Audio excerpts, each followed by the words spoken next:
बिस्मिल्लाहिर्रहमानिर्रहीम। अस्सलाम वालेकुम डियर स्टूडेंट्स, क्या हाल है आपके? उम्मीद है आप लोग ठीक होंगे। फर्स्ट ईयर की केमिस्ट्री में चैप्टर नंबर 1 का लेक्चर नंबर 3 है आज, और एक बहुत ही इंपॉर्टेंट टॉपिक है जिसका नाम है मैस स्पेक्ट्रोमेट्री। जैसा आप लोग देख रहे हैं कि मैंने लिखा भी हुआ, it is very very very important topic. MCQs, short questions, extensive questions तमाम इसमें से बन सकते हैं, और आपने इसको बहुत अच्छे तरीके से समझना है। कोई भी सवाल हो, कमेंट्स हो, आप इसको पूछ सकते हैं। आइए इसको शुरू करते हैं। सबसे पहले हम डिफाइन करते हैं कि मैस स्पेक्ट्रोमीटर क्या होता है। What is a mass spectrometer? Mass spectrometer is an instrument which is used to find number of isotopes of an element.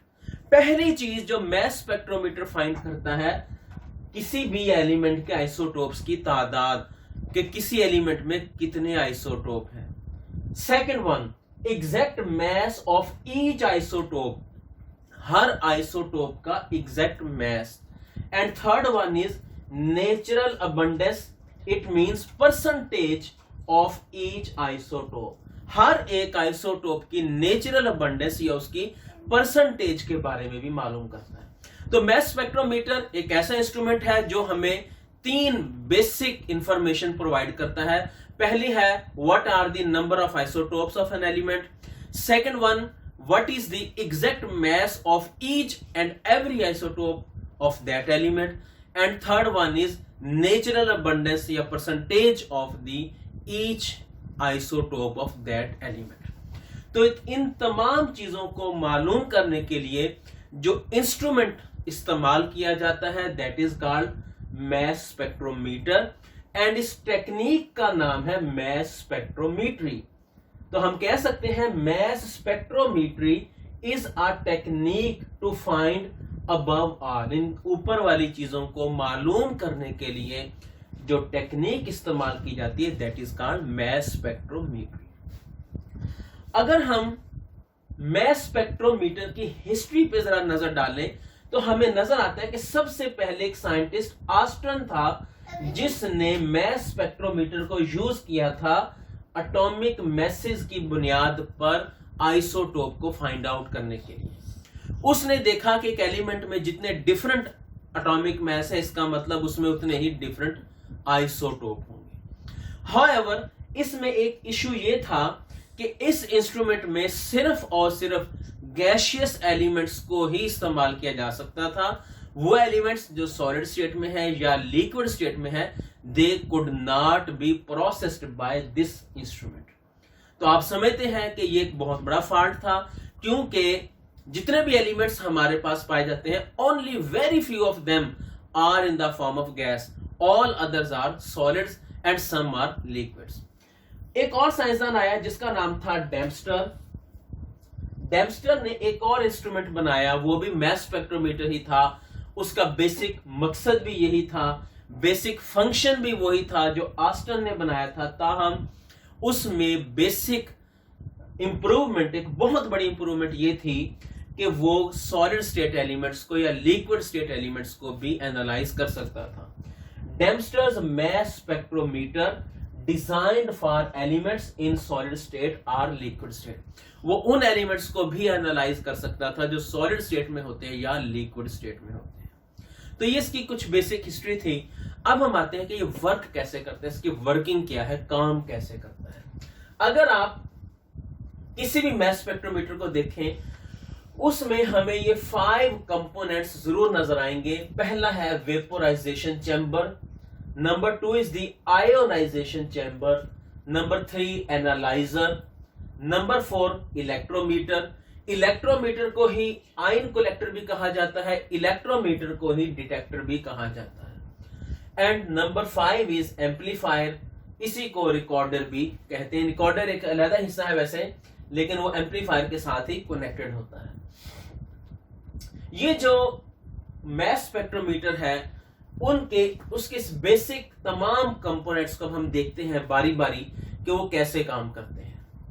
होता यह है कि हम अपना सैंपल फेड करते हैं, फीड करते हैं, एंटर करते हैं मैस स्पेक्ट्रोमीटर में, और मैस स्पेक्ट्रोमीटर उनको पहले वेपोराइज करता है, फिर उनको मॉलिक्यूलर आइंस में कन्वर्ट कर देता है। देन उसके बाद वो मॉलिक्यूलर आइंस उनके मैस टू चार्ज रेशियो के बेस पर सेपरेट आउट होते हैं, और जितने डिफरेंट मैस वाले ग्रुप्स बनेंगे इट मींस कि उतने ही डिफरेंट आइसोटोप हमें हासिल हो रहे हैं या उस एलिमेंट में मौजूद हैं। और ये तमाम रिजल्ट्स हमें ग्राफ की शक्ल में मिलते हैं। उस ग्राफ को मैस स्पेक्ट्रम कहा जाता है। यहां पर आपको ये ग्राफ भी नजर आ रहा होगा। ये एक मैस स्पेक्ट्रम है नियॉन के लिए। नियॉन एलिमेंट को एनालाइज किया गया तो उससे हमें ये ग्राफ हासिल हुआ। इस ग्राफ को मैस स्पेक्ट्रम कहते हैं। और इसमें आपके जो लाइंस नजर आ रही है ये वाली, these lines give us two information. ये लाइन हमें एक तो ये बताती है कि किसी खास आइसोटोप का मैस कितना है और उस आइसोटोप की कुदरती तौर पे कितनी परसेंटेज वहां मौजूद है। इन लाइंस को पीक्स कहा जाता है। तो हम ये कह सकते हैं कि mass spectrometer shows us the results in the form of peaks and the graph is called mass spectrum. वापिस आते हैं हम अपने इंस्ट्रूमेंट पर और इसको दोबारा से स्टडी करते हैं कि ये कैसे काम करता है। अगर आप इस फिगर पे जरा गौर करें डायग्राम पर, यहां पर आपको एक एमपीयू नजर आ रही है इतने हिस्से में। इस एमपीयू में हम अपने सैंपल को रखते हैं जिसको एनालाइज करना है। तो सोर्स कह लें, मोर एक्यूरेट वर्ड सैंपल है। यहां पर सैंपल रखा जाता है जिसको हमने एनालाइज करना है। इस सैंपल को जब हम एनर्जी प्रोवाइड करते हैं इन द फॉर्म ऑफ हीट और रेडिएशन, तो ये वेपोराइज हो जाता है और वो वेपर्स यहां से होते हुए हमारे स्पेक्ट्रोमीटर में एंटर हो जाते हैं। यहां पर आपको एक फिलामेंट नजर आ रहा है। This filament produces very high energy and high speed beam of electrons. Very high energy और high speed beam of electrons यहां से प्रोड्यूस होती हैं। इट मींस कि ये चीज कैथोड है और ये हिस्सा एनोड है। ये वाला हिस्सा एनोड है। These high energy beam of electrons when pass through this portion and the vapors strike with them, क्या होता है कि ये इन वेपर्स को मॉलिक्यूलर आयंस में कन्वर्ट कर देती हैं। पिछले लेक्चर्स में हमने पढ़ा है कि मॉलिक्यूलर आयन क्या होते हैं, कैसे प्रोड्यूस होते हैं। तो here we get positive molecular ions और इसका बेसिक फंक्शन क्या है, इस बीम ऑफ इलेक्ट्रॉन्स का मॉलिक्यूलर आयन प्रोड्यूस करना। इसीलिए इसे आयोनाइजेशन चैम्बर कहा जाता है। पहली चीज थी वेपोराइजेशन चैम्बर, उसके बाद है आयोनाइजेशन चैम्बर। यहां पर हमें 3 अदद प्लेट्स नजर आ रही हैं। These plates are called accelerating plates. इन प्लेट्स को एक्सेलरेटिंग प्लेट्स कहा जाता है। एक्सेलरेट का लफ्जी मतलब होता है किसी चीज की स्पीड को बढ़ाना, उसकी रफ्तार में इजाफा करना। तो एक्चुअली होता यह है कि यहां से प्रोड्यूस होने वाले मॉलिक्यूलर आयंस इन प्लेट्स की तरफ अट्रैक्ट होते चले जाते हैं and from one plate to the second one उनकी स्पीड पहले से कई गुना इंक्रीज हो जाती है। तो इन प्लेट से 2 फंक्शंस लिए जाते हैं, एक इन मॉलिक्यूलर आयंस को फॉरवर्ड पास करना और दूसरा उनकी स्पीड को इंक्रीज करना। इन प्लेट्स पर क्या होता है, इन प्लेट्स पर 2 काम हो रहे हैं। यहां पर एक तो इन पर पोटेंशियल डिफरेंस मौजूद है। आप देख सकते हैं पहली प्लेट पर 500 वोल्ट का पोटेंशियल डिफरेंस है, दूसरी प्लेट पर 1000 वोल्ट का, तीसरी प्लेट पर 2000 वोल्ट का।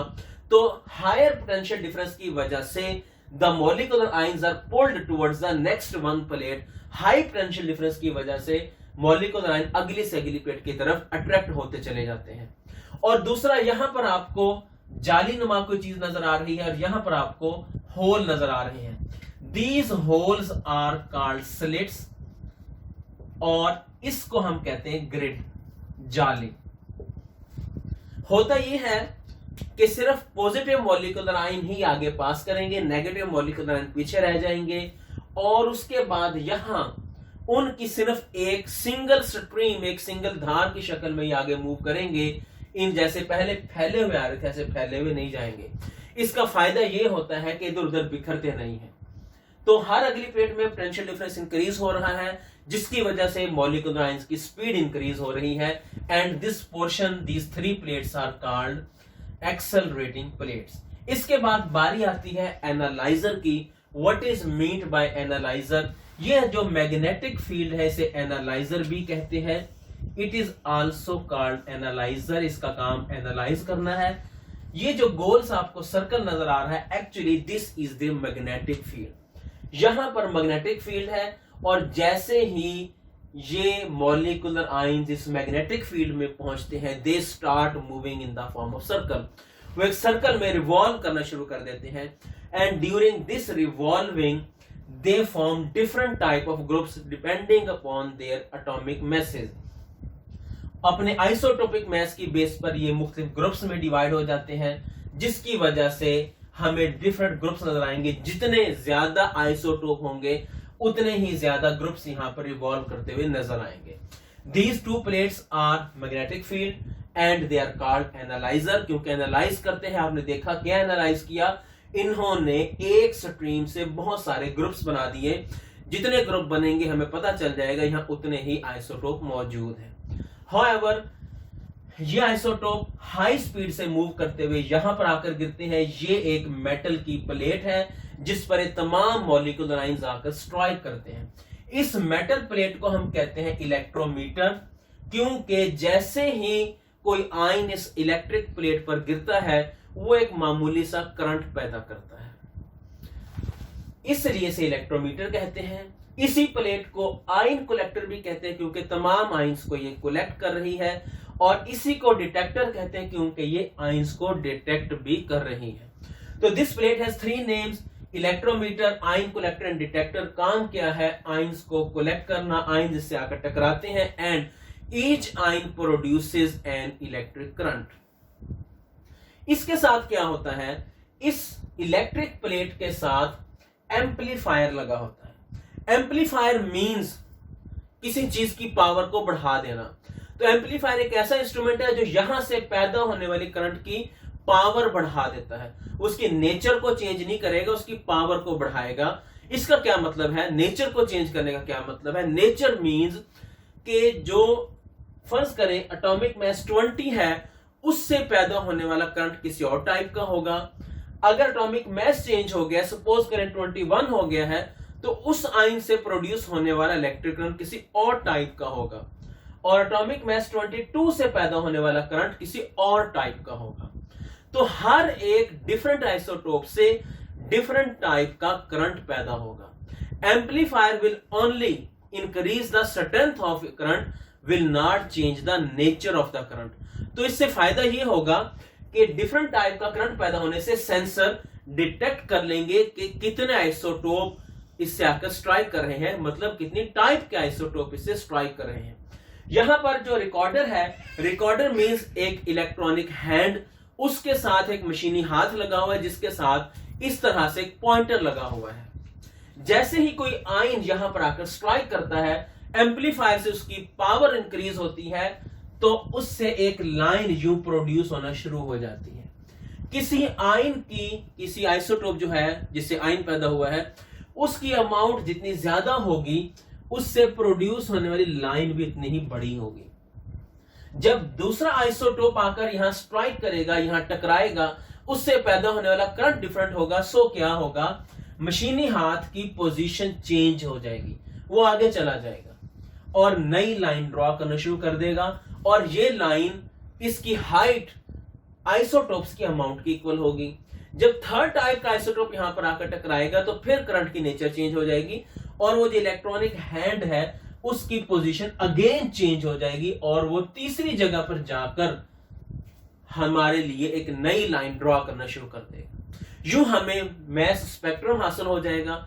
और ये जो ग्राफ यहां ड्रॉ हो रहा है, ये खुद नहीं हो रहा, बेसिकली इस ग्राफ को कंपेयर किया जा रहा है कार्बन 12 के साथ। तो कार्बन 12 का डाटा पहले से फीड है यहां पर, उसको कंपेयर करके ये खुद ही ग्राफ ड्रॉ कर रहा है और खुद ही बता रहा है कि पहले वाला आइसोटोप था उसका मास 20 था, दूसरे वाले का 21 था, तीसरे टाइप वाले का 22 था। ये सारी बातें इसने कार्बन 12 के डाटा के साथ कंपेयर करके हमें बताई है। तो ये था कि इसका छोटा सा बेसिक सा ओवरव्यू, जिसमें हमने ये पढ़ा कि ये इसकी डेफिनेशन क्या है, इसके मेजर कंपोनेंट्स क्या और उनकी जनरल वर्किंग क्या है।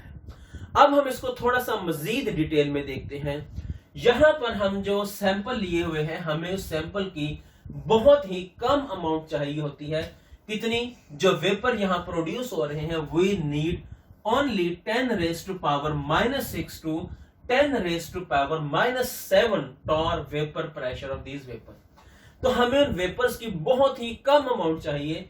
आप यूं समझ सकते हैं कि अगर मैं एक स्पॉट लगाऊं यहां पर, तो जस्ट हमें इतनी क्वांटिटी में वेपर चाहिए, इससे ज्यादा नहीं चाहिए।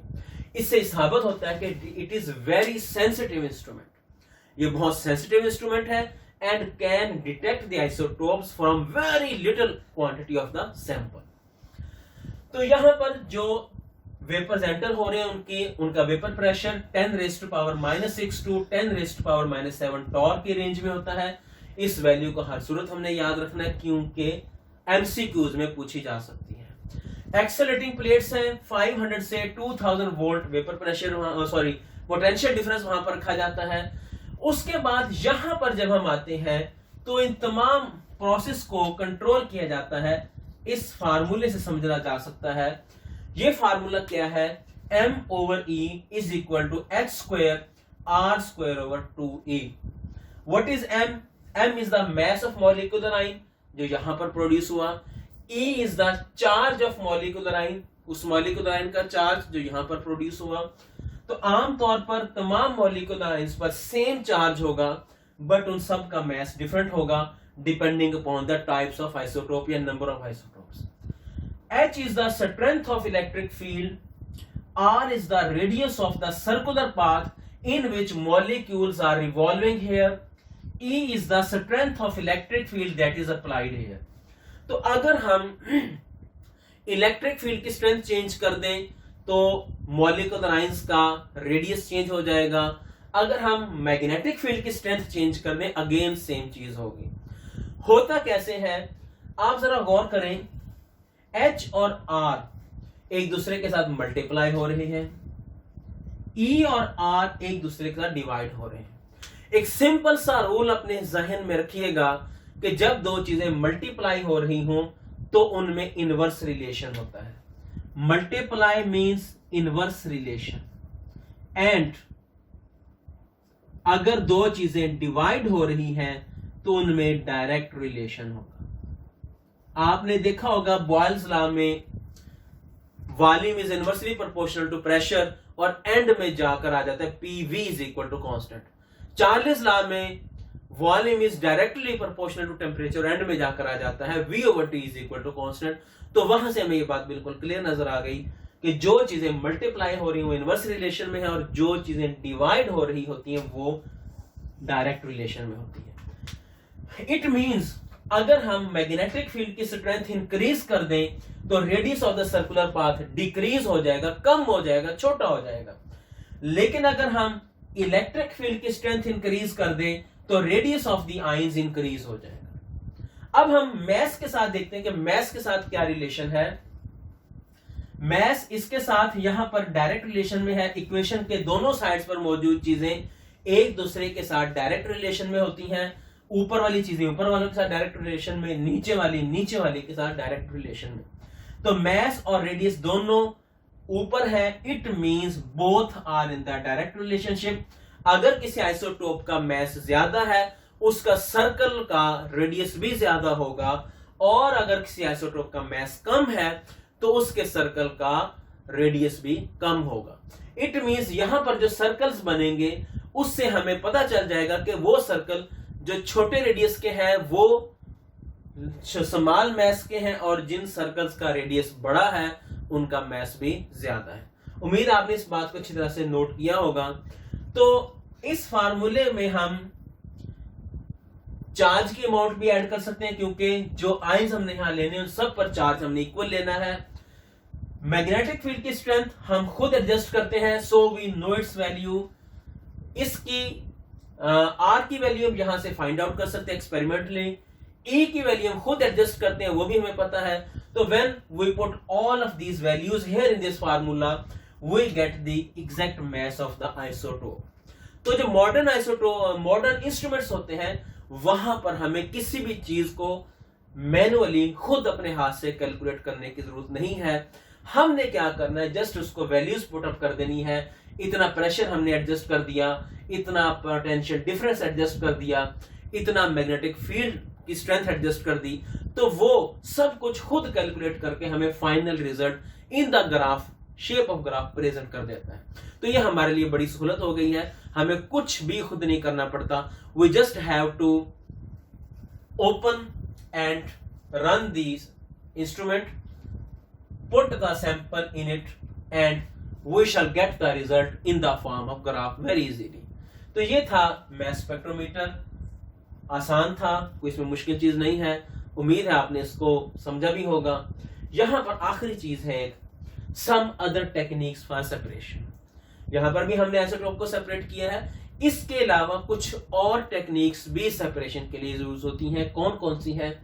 Gaseous diffusion, thermal diffusion, ultra centrifuge, distillation, laser separation, electromagnetic separation. These are some other techniques which are also used for the separation of isotopes। इनके बारे में डिटेल आपको याद करने की जरूरत नहीं है। These are worth of MCQ। हो सकता है कि इनमें से MCQ पूछ लिया जाए, सो आपने इनको इस सेंस में याद करना है। तो ये था हमारा आज का टॉपिक, उम्मीद है आपको पसंद आया होगा। नेक्स्ट टॉपिक में, नेक्स्ट लेक्चर में आएंगे बहुत जल्द इंशाल्लाह। तब तक के लिए खुदा हाफिज।